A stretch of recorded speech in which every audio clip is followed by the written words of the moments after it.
यानी इंडिया की सबसे ज्यादा यूनिवर्सिटीज इस रैंकिंग में शामिल हुए हैं, जो कि 91 है इनकी तादाद। और इंडिया ने इस सिलसिले में चाइना को बीट कर दिया है। चाइना पीछे चला गया है, उसकी यूनिवर्सिटीज इंडिया से कम है, जो कि 86। बहुत एग्जाम्पल मिले ऐसे लोगों के जो बहुत ही ऑर्डिनरी बैकग्राउंड से आए हैं। उनके कपड़ों से, उनके बातों से पता लगता था और उनकी मॉडेस्टी से। लेकिन बाज़ जो है वो ऐसे भी आपको मिसालें मिलती हैं कि हार्वर्ड से जो है वो हार्वर्ड में एडमिशन हो जाता है, आईआईटी में एडमिशन नहीं होता। तो उनका आईआईटी का स्टैंडर्ड इस तरह का है, ठीक है। हमारे यहाँ है कोई इस तरह का मैनेजमेंट इंस्टीट्यूट या कोई आईटी का इंस्टीट्यूट या कोई और बिजनेस इंस्टीट्यूट? पाकिस्तान में जो यूनिवर्सिटीज़ हैं, जो पाकिस्तान में एजुकेशनल सिस्टम है, आप समझ रहे हैं जो अंग्रेज़ छोड़ कर गए वहीं तक का है। हम पाकिस्तान के अंदर आपके ख्याल में अपग्रेड नहीं हुआ, एग्जिस्ट ही नहीं करता।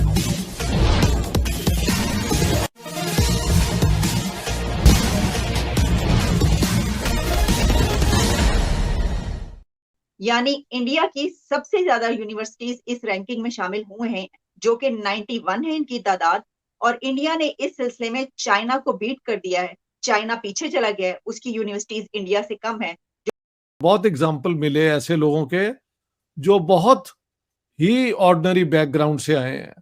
उनके कपड़ों से, उनके बातों से पता लगता था और उनकी मॉडेस्टी से। लेकिन वेरी वेल एजुकेटेड और पीएचडीज कर रहे हैं। तो इंडिया की कामयाबी मुझे बिल्कुल, I am not surprised at all. आप कह रही हैं ये लिस्ट क्या 500 यूनिवर्सिटीज की लिस्ट है या कितनी लंबी नहीं, लिस्ट है ये? ज्यादा है जी जी। ये बिल्कुल तमाम दुनिया की जो बेहतरीन वो समझते हैं, कई कई यूनिवर्सिटीज हैं इसके अंदर। 1000 से ज्यादा यूनिवर्सिटीज इसमें शामिल की गई हैं। और सर, ओह, इसमें आपको मैं ये भी बताऊं कि जो इंडिया की नंबर 1 पे यूनिवर्सिटी उन्होंने रखी है इंडिया की यूनिवर्सिटीज में, वो है इंडियन इंस्टीट्यूट ऑफ साइंस। तो साइंस की भी हम बात करते हैं, आपको पता है। तो देखिए, वहीं की Indian institute of science university उन्होंने ये रखी। इंडियन इंस्टीट्यूट ऑफ साइंस जो है, ये पहली जो हुकूमत थी आज़ाद हिंदुस्तान की, जवाहरलाल नेहरू, और उनके एजुकेशन मिनिस्टर थे मौलाना अबुल कलाम आज़ाद। ये उन दोनों की लगाया हुआ बूट है जो अब ये ये it has grown into this great institution. इसके अलावा जो हुकूमतें बाद में आई वो इसी किस्म की यूनिवर्सिटीज और हायर एजुकेशन के इंस्टीट्यूट्स बनाती रहीं। इंडिया में मेरे ख्याल से हायर एजुकेशन तो बहुत आगे बढ़।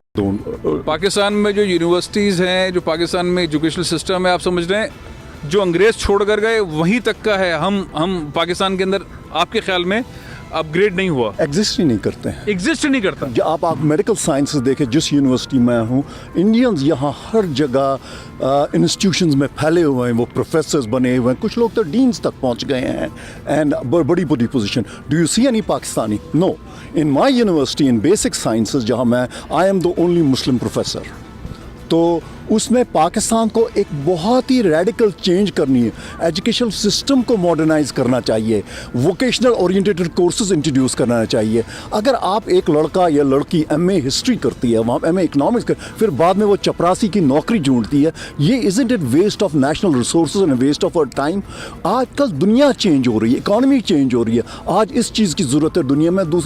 और बड़ी जो है वो कत्लो गारत गरी हुई, तो उसमें जो इल्म का खजाना था वो भी बहुत जाया हुआ। जी बिल्कुल। ये अपना नालंदा यूनिवर्सिटी थी अपना बिहार के अंदर। हाँ जी, जहाँ पे महात्मा बुद्ध पैदा हुए उसके करीब ही एक जगह है। तो उसको एक थे बख्तियार खिलजी, मेरे ख्याल नाम था। जी। उन्होंने वो आग लगा दी थी और उसको डिस्ट्रॉय कर दिया था। तो मुसलमानों ने इस किस्म की हरकतें भी की हैं। कहा जाता है कि कायरो में भी या अलेक्जेंड्रिया की लाइब्रेरी को भी जला दिया गया था। कुछ लोग इसको डिस्प्यूट करते हैं, लेकिन इस किस्म की बातें भी हैं। देखिए, एक्सट्रीमिज्म कहीं भी होगी ना, तो वो इल्म को क्या कहते हैं, डिस्ट्रॉय करने की सियासत ही करेगी। अ, तो ऐसे भी हुआ है, मुसलमानों ने ये हरकतें भी की हैं।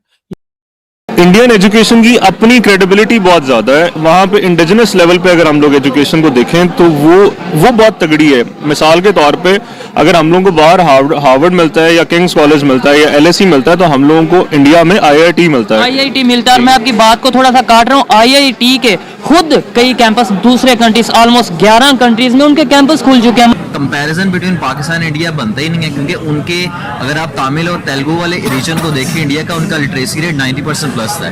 हमारे यहाँ पे बहुत पीछे हैं। हम कराची है, लाहौर है, मेजर सिटीज़ है जहाँ पे बच्चे पढ़ते हैं। पंजाब यूनिवर्सिटी में पूरे मुल्क से 3% बच्चे हैं जो सिलेक्ट होके आते हैं। हमें इंडस्ट्री कॉम्पिटेटिव पोटेंशियल प्रोड्यूस करना होगा। सिर्फ लिटरेसी रेट पे बात नहीं चलेगी, क्योंकि श्रीलंका में भी बहुत अच्छा लिटरेसी रेट है, लेकिन वो डिफॉल्ट कर गए और दे वर नॉट इंडस्ट्री कॉम्पिटेटिव। ठीक है। बाज़-औक़ात जो है वो ऐसे भी आपको मिसालें मिलती हैं कि हार्वर्ड से जो है वो हार्वर्ड में एडमिशन हो जाता है, IIT में एडमिशन नहीं होता। तो उनका IIT का स्टैंडर्ड इस तरह का है। ठीक है, हमारे यहाँ है कोई इस तरह का मैनेजमेंट इंस्टीट्यूट या कोई IT का इंस्टीट्यूट या कोई और बिजनेस इंस्टीट्यूट? बिल्कुल। अच्छा डॉक्टर साहब, चाइना की इसको कैसे देखते हैं? जैसे इंडिया ने चाइना को बीट किया, पहले चाइना की ज्यादा थी, इंडिया की 75 थी 2022 में शायद, और उसके बाद अब चाइना की 86 हो गई हैं। लेकिन जो टॉप 20 कंट्रीज है उसमें चाइना की यूनिवर्सिटी शामिल आ रही है ना? हाँ, चाइना का 86 हो जाना, इंडिया का 91 हो जाना, ये हर साल की रैंकिंग जो है वो भी क्योंकि आगे बढ़ रहा है। और अक्सर ये भी बात की जाती है कि अब जिस तरीके से इंडिया तरक्की कर रहा है, चाइना भी जाहिर है कि तो सुपर पावर्स की दौड़ में एशिया से भी 2-3 ममालिक शामिल हैं, जो कि कहा जाता है कि आगे चल के वो शायद बीट कर दें। तो क्या तालीम का जाहिर है कि उसके अंदर भी असर है? हाँ, बेशक बेशक। और कौन से एशियन मुल्क हैं जिनकी यूनिवर्सिटीज हाई रैंकिंग में आ रही हैं? कौन है? सबसे ज्यादा तो जो मैंने आपको बताया कि इंडिया और चाइना इसमें शामिल हैं, और पाकिस्तान का मैंने देखा उसकी कितनी है वो बताया गया है।